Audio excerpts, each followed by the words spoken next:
Olá você, Vicente. Eu sou o Vicente Teles. Eu sou Pul Barreto e nós estamos aqui no canal Oficina do Pensamento para iniciarmos um trabalho de conscientização. Vamos filosofar, fazer um estudo sem ideologia, sem paixões políticas, né, sem partidos, né, e também sem imposição. Sem imposição, exatamente.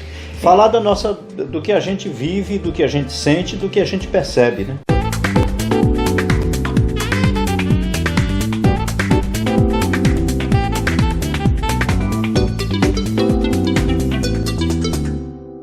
E nós vamos começar do começo, né? Vamos começar do começo, que é o fato da vida. O que é a vida? Por que eu existo? Por que eu estou aqui?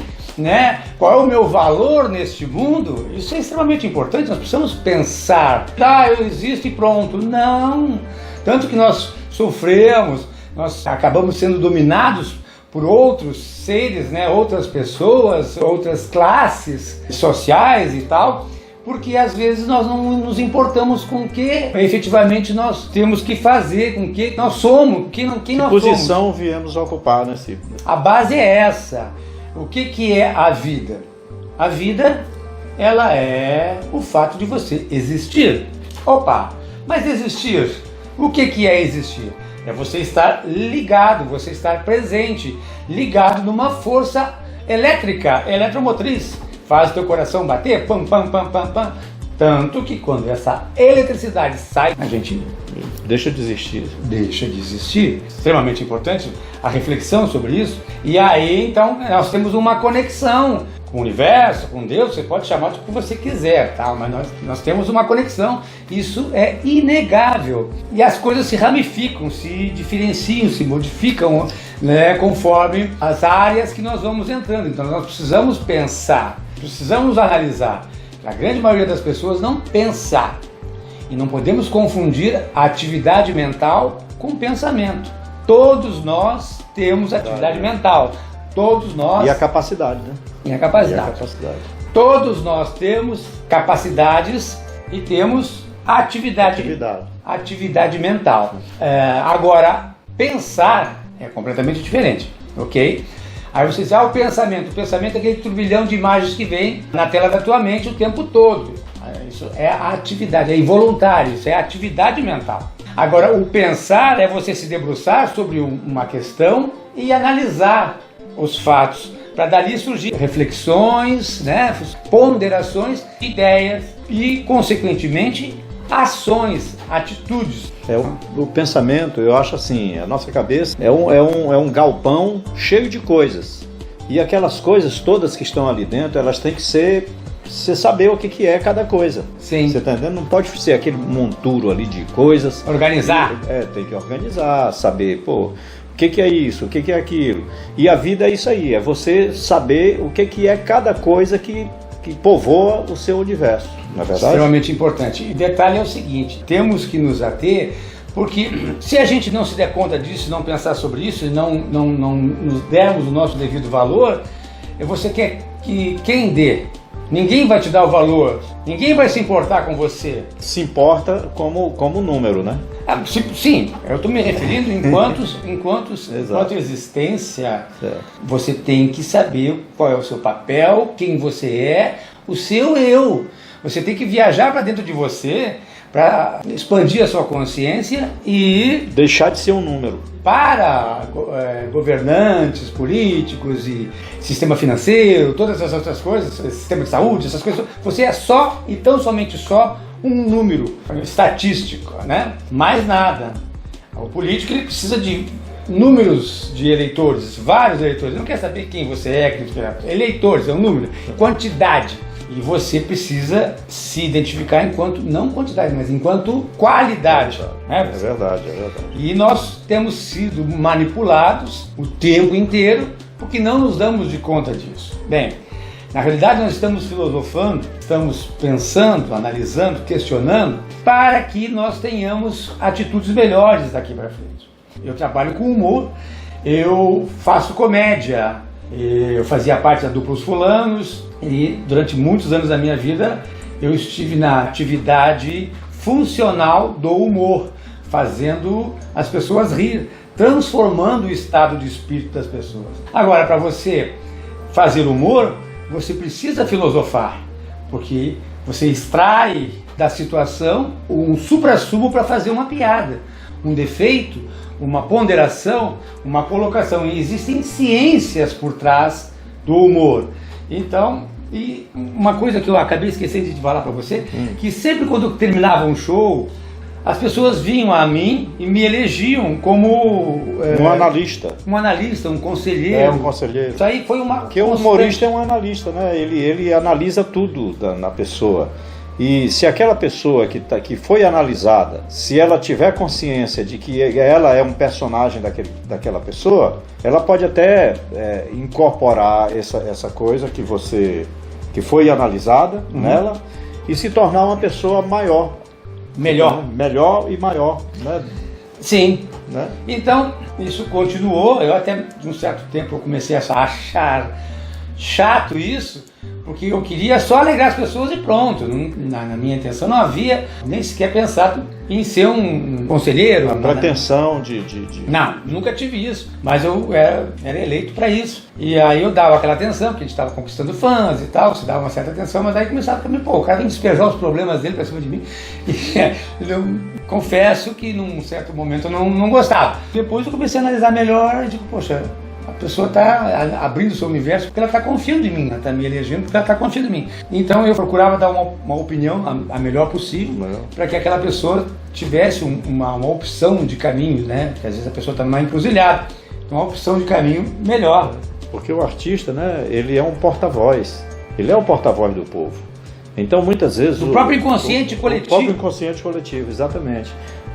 Muitas vezes o povo ele não tem capacidade, assim, não subestimando assim a inteligência, às vezes até tem, mas é aquela coisa o traquejo de externar aquilo que ele está pensando, você está entendendo? Porque a gente vem de uma repressão muito grande durante todos esses anos, repressão, e isso aí vai fazendo com que você se impeça de externar aquilo que você pensa. Muitas vezes o compositor ele compõe, mas tem vergonha de falar. Ele às vezes ele é o seu caso, né? É o meu caso. Ele você fala. É compositor. Eu posso dizer tudo o que eu quero de você, mal ou bem, de uma forma boa ou não, ou ruim, você está entendendo? E você não perceber. Mas você fala na música. Mas eu falo na música, mas eu falo aquela coisa. Então eu acho que essa coisa do artista, do humorista, o humorista ele tem um papel fundamental assim na vida das pessoas. As pessoas às vezes nem observam isso. Elas te curtem e tal, mas... O riso é uma coisa banal. É banal, mas elas não param para... Não param para observar a grandiosidade que tem isso. Inclusive eu escrevi um livro... Qual é a graça? Qual é a graça? Onde eu entrevistei vários humoristas, inclusive você que é o homem que não ri, né? Ele é intitulado O Homem que Não Ri. O Vicente Teles pesquisa sobre o homem que não ri no Google, você vai ver que ele fazia um quadro no Faustão, né? Bom, então eu escrevi um livro justamente sobre a ciência que tem por trás da comédia, né, do humor. Eu até recomendo a você, né? Qual é a graça? Depois eu posso deixar na descrição do vídeo o link para você pesquisar sobre o livro. Só para completar, e muitas das vezes, dos problemas que aquelas pessoas me traziam, eu observava que aquilo ali, a pessoa se menosprezava. O seu eu era fraco, chama-se autoestima. A autoestima era muito baixa. Ou se intimidava com facilidade, né? Então isso é algo que nós precisamos fortalecer. E não vamos longe, hein? Por exemplo, por que os nossos atletas não conseguem ganhar grandes medalhas, não conseguem ter um quantitativo? Porque eles trazem a emoção consigo e os problemas vêm junto. Então, na hora da competição, aquele problema aflora e ele passa a ser, naquele momento crucial, naqueles instantes vitais para que ele tenha uma vitória, são frações de segundo, aquilo aflora nele e ele dá uma recuada. Isso aí foi pesquisado já, sabe? E é interessante. Então, nós temos que nos valorizarmos. Importantíssimo. Nosso eu é forte, nós não podemos deixar que os outros venham nos valorizar, porque eles não vão nos valorizar, eles não, sabe, não vão. Essa que é a verdade. O ser humano ele tem essa capacidade de sempre querer, quando ele olha o outro, ele já olha se comparando com o outro, dizendo assim, pô, eu sou melhor do que esse cara. Ou sou pior. Ou sou pior. Você está entendendo? Então ele vive através dessas comparações, de dizer que é melhor ou pior. Na maioria das vezes, mesmo o cara ele tendo consciência que é pior, mas ele quer se convencer e tenta se mostrar para ele mesmo que ele é melhor do que você, que ele é mais bonito, que o cabelo dele está mais interessante, que a barba é mais... Você está entendendo? Tem essa coisa do ser humano gostar de... Isso já é intrínseco, né? E nós temos que ver um outro detalhe também, que é a coisa negativa, que a maldade, ela existe desde que o mundo é mundo e ela está presente, são energias. Então nós temos que conviver com essas energias e nos desviarmos para que a gente não seja atingido com isso, né? Está ligada com essa vaidade aí, né? Sim. Que a gente tá Bom, eu no caso, no meu meio é um meio de grande vaidade, no teu também, na música, né? Grande vaidade, mas isso é desde que o mundo é mundo.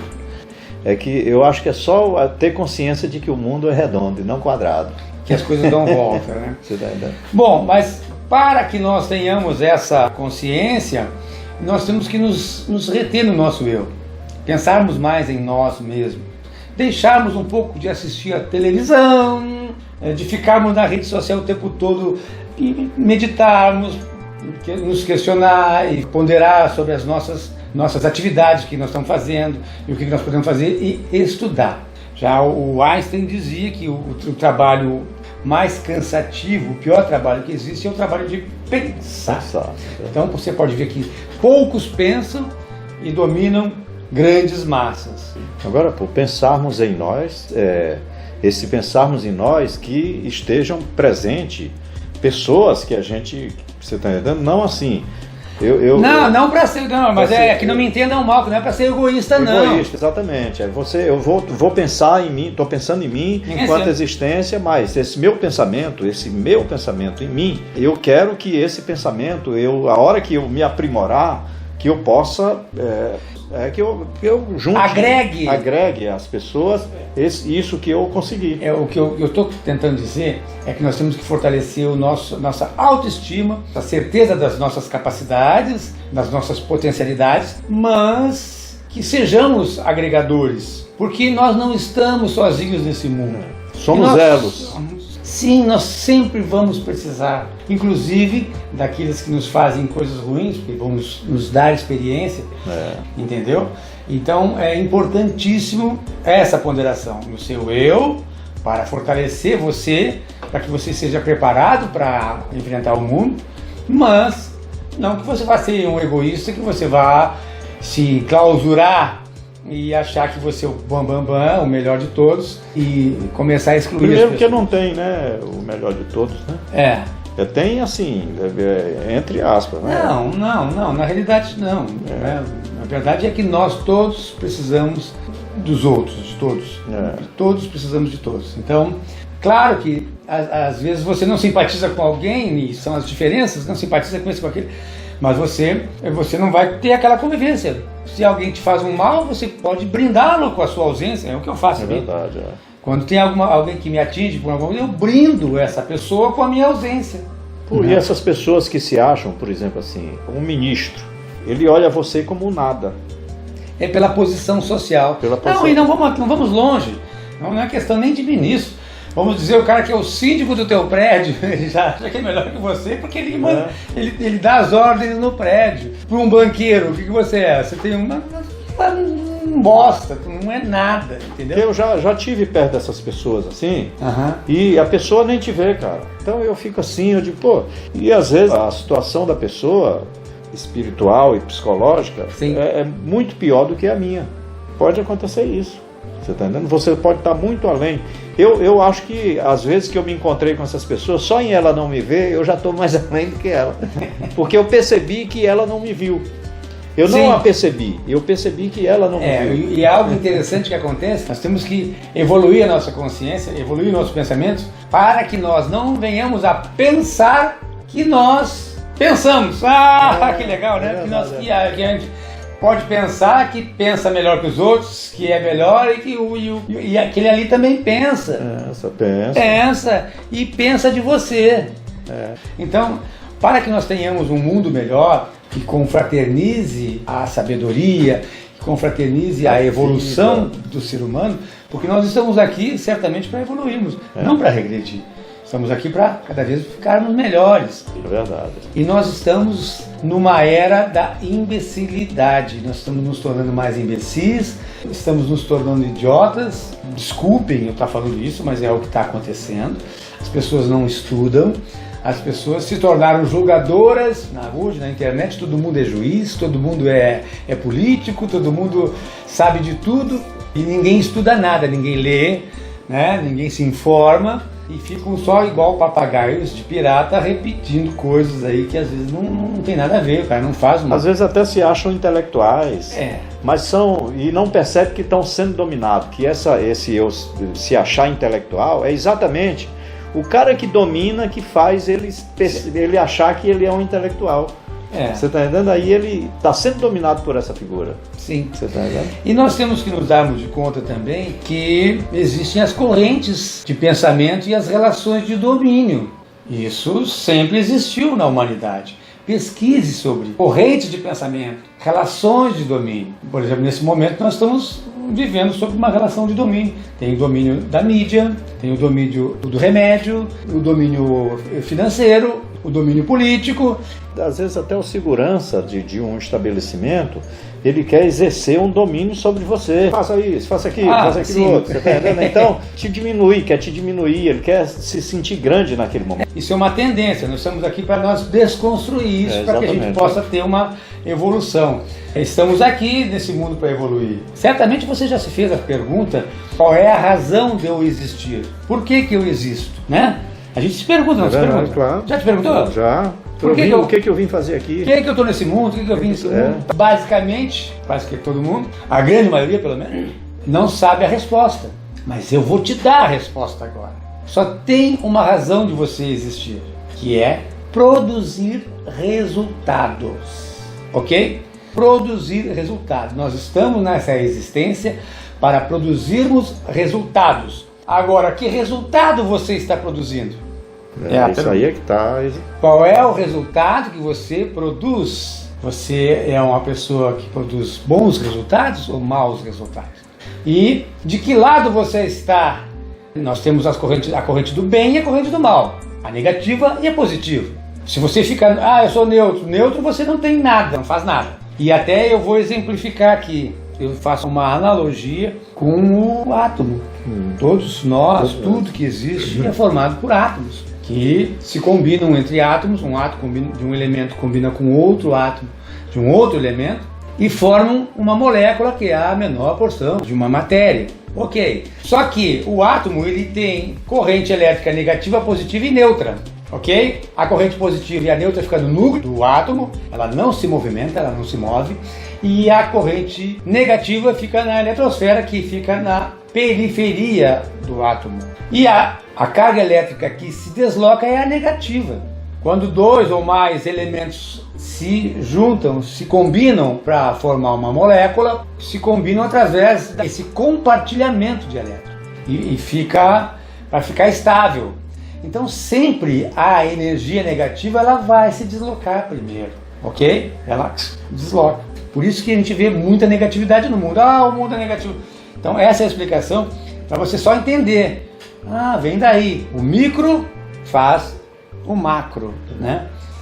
Por exemplo, espírito, alma. Você sabe me dizer? Os pastores, os padres, ninguém te diz o que é isso. Você fica misturando e são diferentes. O espírito é justamente aquela força eletromotriz que eu te falei no início, ali que a gente falou. Exato. Que é a eletricidade que te mantém ligado, que te mantém vivo. Tanto é que quando se desliga essa eletricidade, você fala, teu espírito foi embora. Então o que é? Essa energia, a eletricidade que desligou. Ok? A tua alma, o que é a tua alma? Que é o que tu tem de sentimento, é a conexão que você faz com o universo. Você quando canta, não digo você está cantando com a alma, está cantando com sentimento. É verdade. Ok? A alma é a tua capacidade de sentir e externar esse sentimento, envolver esse sentimento, fazer coisas, tomar atitudes com esse sentimento, entendeu? Basicamente é isso. Então as pessoas não entendem que às vezes misturar o espírito é a mesma coisa que a alma. Não é, é diferente. E tem gente que ela se vê em determinado momento tomada por essa emoção, por essa alma, por essa coisa, e elas não dão linha na pipa, ou seja, elas têm medo elas acham que se elas se sensibilizar com você, se emocionar, tal, ela tá perdendo alguma coisa. Tá tendo uma fraqueza. Tá tendo uma fraqueza, concorda? Talvez por esse motivo saiu aquela coisa de que quem chora mostra fraqueza, que você não deve mostrar fraqueza para o outro. Depende também da situação, da né? Situação, exatamente. De repente, uma situação onde você precisa ser forte, você chora, aí você está demonstrando fraqueza, dependendo para quem, né? Porque de repente pode ser usado contra você. Então isso aí é uma coisa de analisar. Nós temos que pensar o tempo todo. Exatamente. Nós temos que exercer a nossa capacidade de pensar. As pessoas não têm feito isso. E por isso que nós estamos perdendo muito no ranking mundial aí, porque nós estamos deixando a desejar, porque não estudamos, porque não pensamos. E a vida não é só isso não é só churrasquinho, funk, festa, né? Ela tem Você vê que o Japão é uma potência mundial porque ele se dedica a pensar, a meditar. Você está entendendo? Tudo que eles fazem. Nós estamos ficando para trás, porque nós estamos voltando a ser um Brasil colônia, né? Estamos voltando a ser muita festa, muita e nós estamos só produzindo alimentos, só produzindo grãos e tal, alimentos. Nós não estamos produzindo tecnologia. A matéria-prima está aqui, a gente manda para fora e não temos capacidade. Não foi desenvolvida, não foi estimulada. Porque foi criado também, eu me lembro que quando criança eu ficava às vezes pensando, e as pessoas criaram essa coisa de que se você está parado pensando, você é vagabundo, você tem que trabalhar. Trabalhar, antigamente, trabalhar era você suar, você fazer força. Se você está pensando, você não está trabalhando. Muitas vezes você está aqui parado, pensando. Você está tentando construir alguma coisa. Você já pensou se esses caras que construíram um avião, construíram a luz elétrica... Eles ficaram só trabalhando, não? Se eles ficaram só trabalhando, eles tiveram que pensar. Você agora me alertou com um lance muito interessante, que dependendo do berço aonde a gente nasceu, porque é assim, ó, a criança nasce, né? Está na barriga da mãe, nasceu. Do nascimento, do primeiro dia que nasceu, até os seus 6, 7 anos, tudo, absolutamente tudo que lhe é informado, todas as informações que lhe são passadas, para ela é verdade, porque ela não conhece outro universo, ok? Então, dependendo do berço que nós nascemos, nós viemos com crenças limitantes. Você aprendeu aquilo ali passa a ser verdade para você. Nós fomos informados através de inverdades, de mentiras. Nosso bisavô falou para o nosso avô, para o nosso avô e para os nossos pais, que falaram para nós, mas não foi de má intenção. O que foi informado para eles foram repassando. De uma forma proposital, né? Mas proposital por alguém que injetou na cabeça deles e eles passaram naturalmente. Muitas das coisas que estão nos acontecendo hoje vêm por causa disso. A fraqueza, o medo, um monte de coisa, né? E o medo sempre foi utilizado para aterrorizar as pessoas. Exatamente. Há pouco tempo atrás nós tínhamos medo do trovão. Nós tínhamos medo de uma série de coisas que foi desvendada. Não, só um pouquinho, isso aqui é uma nuvem carregada eletricamente, que se choca com uma outra nuvem com carga elétrica oposta e dá o desfecho do raio. E isso antes a gente não sabia. E nós tínhamos, o Deus do trovão, o Deus disso, o Deus daquilo. Na minha cidade tinha a primeira usina de açúcar. Ela tem uma torre e lá dentro tem um monte de coisas. E uma forma que eles criaram para ninguém entrar lá, eu acho, não sei se foi isso, é dizer que ali tinha uma serpente, que a cabeça da serpente estava lá em cima e o rabo da serpente estava lá dentro do rio. Sim. Então, isso até minha mãe acreditava que existia essa serpente. E essa lenda da serpente, isso aí, rapaz, há muitos anos a gente tinha medo de passar lá, ninguém passava. Mas aquilo é uma forma que tem... Do cara que fez aquilo para que ninguém chegasse perto. E inclusive nós estamos vivendo hoje uma situação dessa. O que me levou a convidar o Vicente para nós fazermos esse trabalho de filosofia, de pensar e tal, mas que sem ideologia, E sem querer também impor nada. Né? Só dar a dica para você raciocinar, pensar pensar, analisar, que hoje nós estamos vivendo sobre a imposição do medo. Ia terminar o mundo em 2000, depois 2012, depois não sei o quê. Então criam-se esses mitos e as pessoas acreditam. Agora, o vírus, não sei o quê, já tivemos o vírus piores, né? Tivemos o HIV, o Ebola. Eu sou do interior do Maranhão. Sim. A malária é uma doença que, se tu não tiver cuidado, ela em 24 horas ela te mata. A varíola. Varíola. Nossa, sarampo. Sarampo. Nós tínhamos, do interior, a gente tinha esse tipo de... E as pessoas sabem se curar. Agora um negocinho desse aí que existe, mas não é essa coisa toda que estão fazendo.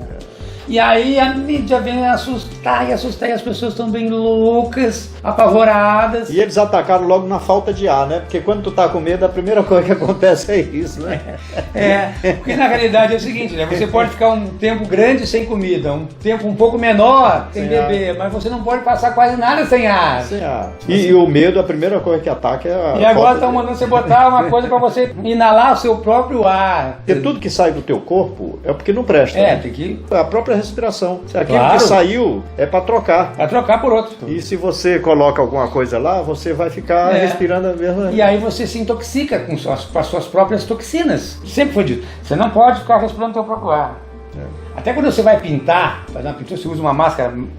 Uma máscara de pintura é uma máscara muito mais protetiva do que essa. Você não podia ficar muito tempo com aquela máscara, para você não ficar respirando o seu próprio ar. Então eu acho que nós estamos sendo manipulados. Então pense sobre isso, pesquise mais sobre isso. Não se envolva tanto com a parte emocional da política, porque os caras ficam dando risada de você. Pare de ter preguiça de pensar. Pense. Pensar é um exercício. O homem é o exercício que faz. Se você pensa, vai ter um momento que você vai começar a dizer: caramba, eu estou descobrindo aqui dentro da minha cabeça um caminho que eu não sabia que existia. Às vezes você tem uma coisa interessante, porque veja bem, eu acho que a cabeça das pessoas que não pensam é como se fosse uma sala escura. Você está entendendo? Essa sala escura, se você procurar um interruptor, você encontra. E acende a luz. Mas você tem que procurar. Tem que procurar. Aí o cara tem preguiça, diz: não, aquela sala escura... E o procurar é justamente o pensar. Exatamente. Não, aquela sala escura, eu não vou entrar não, cara, eu não sei onde é o interruptor. O cara já é todo pessimista, todo... Se arrisque mais um pouco, não tenha tanto medo assim. Vocês estão ouvindo duas pessoas que saíram dos seus estados, da sua cidade. A minha é no interior. Interiorzinho, bem sem capacidade, sem condição, sem nada. E a gente hoje estamos aqui. Então isso significa... Continuamos não sendo nada. Continuamos não sendo... mas somos muita coisa. Tem experiência. É muita experiência. Então isso aí é ousadia, é coragem, você está entendendo? Não tem que temer. O Belchior tem uma música que ele diz assim: e aquele amigo que embarcou comigo, cheio de esperança e fé, já se mandou. Vai, volta aqui, não... Então ele que veio sem aquela esperança... Não prosseguiu, né? Exatamente. Aí você desiste no meio do caminho. Então é isso, minha gente. Poxa, eu fico muito grato pela tua atenção. Nós voltaremos com vídeos de filosofia sobre a vida. Você pode deixar o seu comentário, muito importante.